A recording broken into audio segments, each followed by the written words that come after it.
દર્શક મિત્રો, હું જપન શાહ કાનમ એક્સપ્રેસ ન્યૂઝમાં આપનું સ્વાગત છે। જોઈએ આજના મુખ્ય અને મહત્વના સમાચાર। ભરૂચના અંકલેશ્વરમાં જૂથ વચ્ચે અથડામણ। સારંગપુરના લાકડા માર્કેટમાં બે જૂથો વચ્ચે પથ્થરમારો અને તોડફોડ થઈ। મારામારીનો વિડીયો સોશિયલ મીડિયા પર વાયરલ।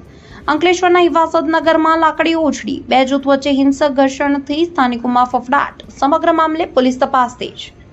ભરૂચ જિલ્લાના ઔદ્યોગિક ગઢ ગણાતા અંકલેશ્વરમાંથી કાયદો અને વ્યવસ્થાની સ્થિતિ પર સવાલ ઉઠાવતી એક ચોંકાવનારી ઘટના સામે આવી છે। અંકલેશ્વરના મીરાનગર નજીક આવેલા સારંગપુર ગામના લાકડા માર્કેટ વિસ્તારમાં કોઈ અગમ્ય કારણસર બે જૂથો સામસામે આવી ગયા હતા। જોતજોતમાં આ વિવાદ ઉગ્ર સ્વરૂપ ધારણ કરી લીધું હતું અને હિફાઝતનગરમાં બંને જૂથના લોકો વચ્ચે હિંસક ઘર્ષણ શરૂ થઈ ગઈ હતી। આ જૂથ અથડામણ દરમિયાન બંને પક્ષો દ્વારા સામસામે લાકડીઓ અને ધારદાર હથિયારો વડે એકબીજા પર આડેધડ હુમલો કરવામાં આવ્યો હતો। આટલું જ નહીં, ઉશ્કેરાયેલા ટોળાઓએ એકબીજા પર ભારે પથ્થરમારો પણ કર્યો હતો અને રસ્તા પર પાર્ક કરેલા વાહનોમાં ભારે તોડફોડ કરીને નુકસાન પહોંચાડ્યું હતું, જેના કારણે સમગ્ર વિસ્તાર યુદ્ધના મેદાનમાં ફેરવાઈ ગયું હતું। આ ભયાનક મારામારીનો એક live video social media platform પર ખૂબ જ ઝડપથી વાયરલ થઈ રહ્યો છે।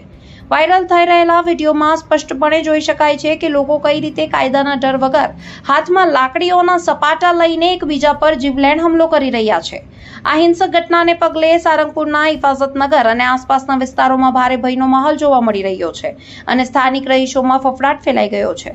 ઘટનાની ગંભીરતાને ધ્યાને લઈ સ્થાનિક પોલીસ તંત્ર તાત્કાલિક એક્શનમાં આવ્યું છે। પોલીસે વાયરલ વિડીયોના આધારે તોફાની તત્વોની ઓળખ કરવાની તજવીજ હાથ ધરી છે અને કાયદો હાથમાં લેનાર તમામ શખ્સો સામે કડક કાનૂની કાર્યવાહી કરવા માટે સમગ્ર મામલાની ઝીણવટભરી તપાસ શરૂ કરી દીધી છે। રિપોર્ટર રવિ સૈયદ, અંકલેશ્વર।